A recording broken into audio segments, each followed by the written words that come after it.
Welcome to our Meet the Experts Costume Designers panel. I'm here with Dayna Pink from Lovecraft Country, Gabriele Binder from the Queen's Gambit, Zaldy from RuPaul's Drag Race, and Christopher Hargadon from the Umbrella Academy. You're all in the running for Emmys this year, which are decided by your peers in the industry. So I was wondering, not counting the awesome talent and artists assembled here right now, if there are any fashion or costume designers whose work has especially inspired or given you life this past year, especially in such a difficult year for everyone in the industry, has there been work that you've been really into? Let's start with Zaldy. Well, honestly, some of my favorite shows are all represented here. I love everybody's show and watched it, and I love all of your work on it. So I was so happy to be part of this panel.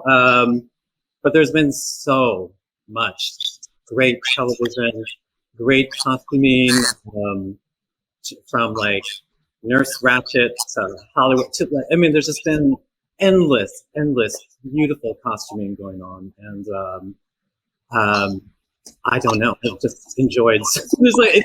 It's like everyone just dove in and just like went really big. I felt. How about you, Dayna?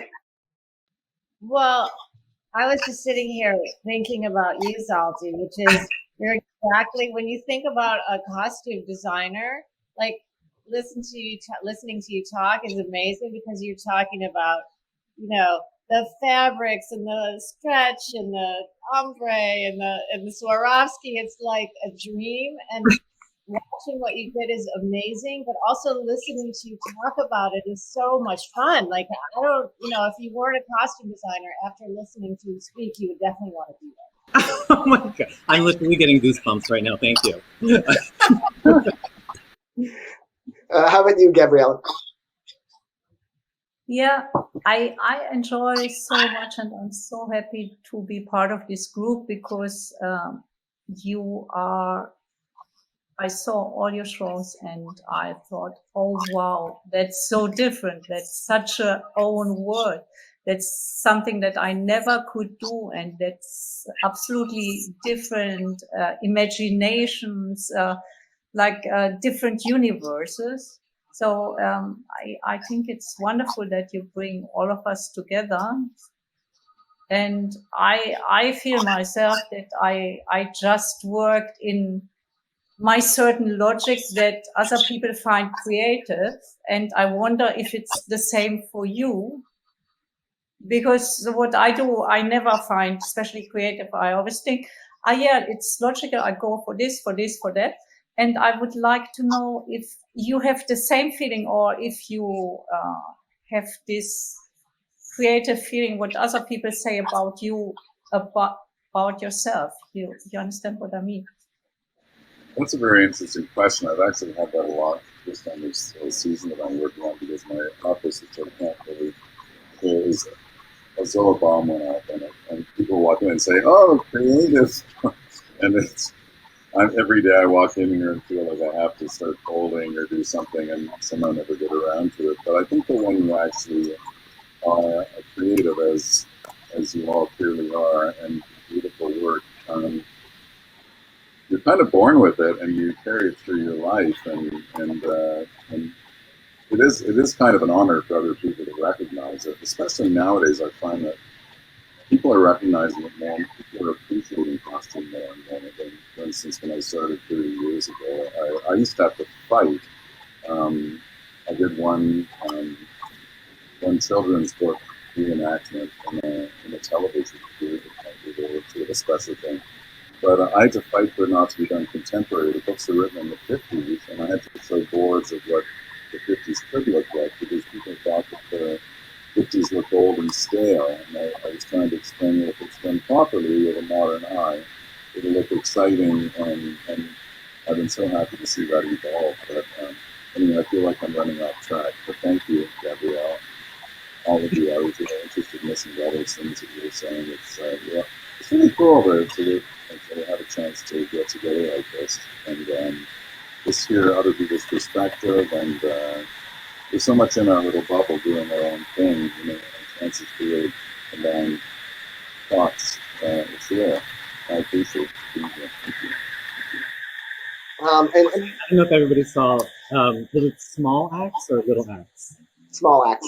Oh, the costuming in Small Acts was so incredible. I just love that show. I just thought of that. You know. And then Gabrielle, it's like, it's so creative what you do. I mean, that final white outfit with a long coat was so inspiring and uplifting. It's like, I mean, it was just very special ending, I thought, and it was such a smart choice. So I don't know what you're talking about, but I think you're amazing. So. And I was talking with Dayna earlier about, and Zaldy about designing for a lot of movement, and Dayna with having the glue at the ready for, emergencies. I'm wondering, if there have been especially memorable fashion emergencies in the course of a production that especially memorable to you. Dayna, were there any others besides those? Well, when you're doing a period show, and some of the clothes that we use are actually from the period. Like Christopher said, most of the stuff for the main characters we build because we need multiple. But there's a lot of pieces that you find that you almost can't replicate. So we had experiences on this show where things were literally falling apart before our very eyes. Like, I will not mention what it was or where it was, because you wouldn't notice unless you knew. But if you knew, it was disintegrating, because our fabrics were from the 50s, so they were literally falling apart. So we would have to, it was really hot, so we would have to stop and sew it back together. Then the fabric just disintegrated, so then we would have to put patches behind it and tape it together and try just to get through these things, because these fabrics are so very old and delicate that they just didn't hold up. How about you, Zaldy? No, actually, there's really nothing that, I mean, it does happen occasionally, but somehow on this show, it's never like that, it's just, everything kind of works, because I know Rue's body so well, it's just like everything always works somehow, with, when I'm working with a pop star or whatever, there's always something, but not with Rue. Christopher? Well, I think that probably, oftentimes you have to learn a little bit as you go along, and that's certainly the case with dancers. And I've done a musical where it was my first time dressing dancers, so there was a lot of repair going on set. Now, when I do anything that has it's got lots of stretch in it, as all of you probably way before I did. But there was one. Actually, it hasn't actually aired yet, but something that I had this year. We had to do a photo shoot with an actor who was leaving early, and it was all leather. And anyway, it was like the first template, and it was done so quickly. So we had to get him out to the studio to get photos done, etc. And he bent over and split the back up, like the whole back up of his feet, and he was naked underneath, so I had to tape all the way down.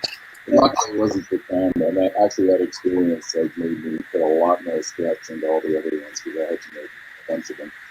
But yeah, it's you certainly want to have your toolkit on hand for any kind of mishaps like that. How about you, Gabrielle? Yeah, I think shooting days are full of small emergencies, and things happen where you need a solution in 1 second or 1 minute. And I love these moments because usually maybe something you come in and you think, oh, she lost some weight, what to do? And you find a solution that she looks much better than it would have been as it would have been normal. So actually, I think this is what life brings in every day. That's something missing, something looks different, something whatever. That's part of the fun also. And usually I like this moment when I need a solution and I wonder where the solution comes from, but usually it comes immediately. So that's a wonderful thing. And you know, clothes, of course, are such a central part of everyday life. I'm wondering if you know, your personal styles have sort of influenced your work, or if some of your work has come back to influence your personal style, Gabriele. Yes, I think my personal style is kind of direction minimalistic, and you know, I like some subtle things what maybe from 100 people only one will see. So I usually like to bring this in, and I'm happy if I have a project where something like this can work, and I think there are not so many projects would need that, but fortunately Queen's Gambit was something like this. Dayna? I think part of our job is to fall in love with what we're doing in a way. So every time I do a show, I'm falling in love with that period. Right now, I'm doing something 70s, and I think I've been wearing high-waisted pants for 3 weeks now because I think sort of lean into what it is. And I think the through line is our eye, right? So, like, do we influence it? Does it influence us? Both things are true. And, like, the through line between all the shows is that it's through our perspective. It is our taste, because that's all we have is our eye. So I think, yes, both things are yes. Zaldy? Well, yes. I mean, it's just a part of my life, you know. But more literally, I'm gonna. It's out already. They're promoting, but I'm gonna be a judge on All Stars this week, and it was like, you know, during COVID, you're like, oh my God, we're gonna be filming, and I was like, I just started grabbing all these scraps from like RuPaul gowns, something from The Little Mermaid, and I created this like slutty scrap top that I ended up wearing as a judge. So yes, kind of like I'm wearing the inspirations. So yes. How about you, Christopher? Well, it's kind of interesting that Dayna said, because I consider myself very conservative the way I dress personally. I mean, maybe classic and a more positive way of looking at it, but it's true when you do delve into a certain genre, it does affect what you end up wearing. I find that we all, and not just me, sometimes my assistants or other people, we start to actually reflect a bit of what we're doing in our work. And it's very subtle, and you can almost miss it, except I've just been seeing it happen for a long time. So I totally concur with Dayna about that one. Well, I want to congratulate you all for the work that you've done this season on your shows. All such a wide range of costumes here, and styles and aesthetics and time periods, and you know, space and you know, stage. It's such a fascinating world to explore. So I want to thank you all again, congratulate you all again for your success. Wish you all luck at the Emmys. And thank you again for joining us to talk about it.